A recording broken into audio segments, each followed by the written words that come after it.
Hello, everyone. Welcome to the Newsbrowse News broadcast.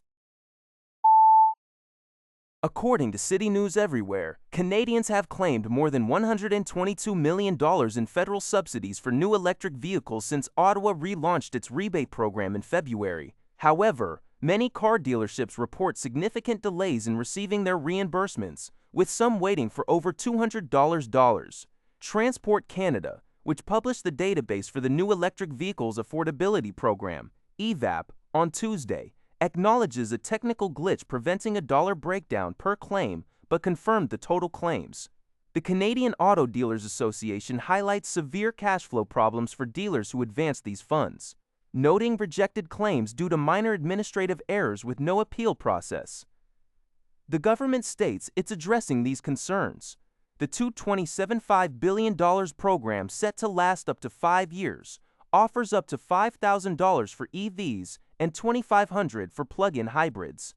Sales had plunged after the previous program ended but rebounded following the new program's introduction. Vehicles under $50,000 are eligible, with Canadian-made models like the Dodge Charger and Chrysler Pacifica exempt from this cap. Notably, Chinese-built EVs, including Teslas, are excluded.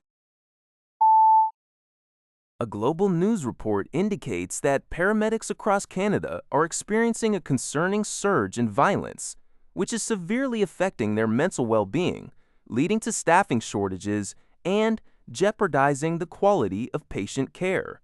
Union representatives and paramedic chiefs highlight instances of physical and sexual assaults, intimidation, and verbal threats, with some regions reporting hundreds of incidents annually and a significant percentage of paramedics experiencing daily violence. This escalating trend is linked to broader mental health and substance abuse crises, resulting in increased anxiety, post-traumatic stress, and eroding morale among emergency service workers. Consequently, many paramedics are seeking alternative professions, and paramedicine school enrollments are declining.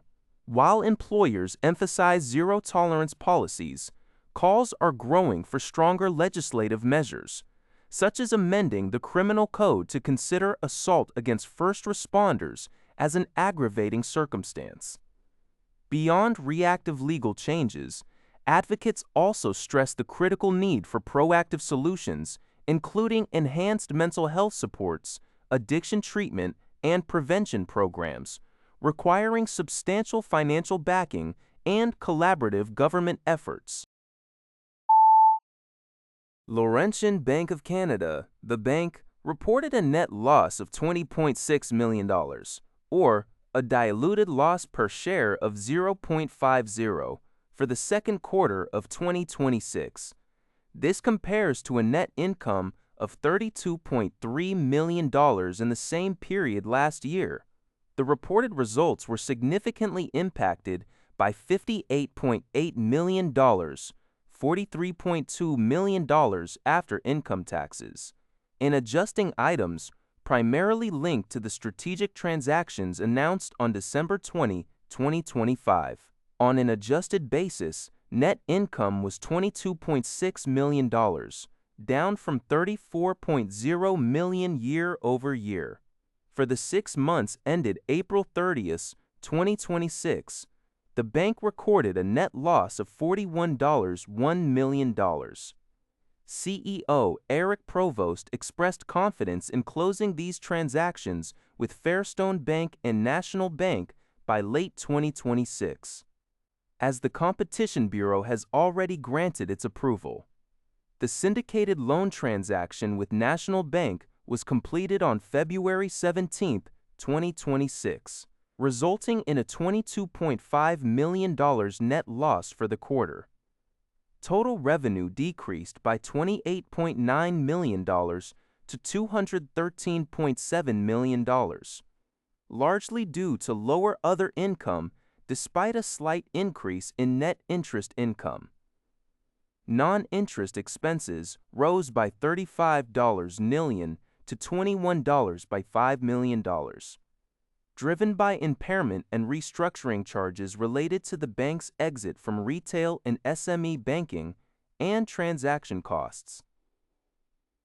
the bank is continuing its strategic shift toward a commercial specialty-focused future. This news is from newswire.ca. Statistics Canada is set to release its first quarter GDP report this morning, which is expected to shed light on the early economic repercussions of ongoing tariffs and the recent start of the Iran war. According to City News Everywhere, initial estimates from StatCan suggest that the Canadian economy experienced a modest rebound in Q1, following a slight contraction in the final quarter of 2025. The agency projected an annualized growth rate of 1.7% for the first quarter, slightly higher than the 1.5% expected by economists polled by Reuters. While January and February showed modest economic expansion, StatCan's flash estimate for March indicates a stall in this momentum. The manufacturing sector was a primary driver of growth in February, though its overall output remains below year-ago levels, largely due to the impact of U.S. tariffs. Concurrently, the oil and gas sector faced challenges from seasonal maintenance in March, an effect observed despite a significant surge in global energy prices triggered by the conflict in Iran. The report is crucial for understanding Canada's economic resilience amidst global pressures.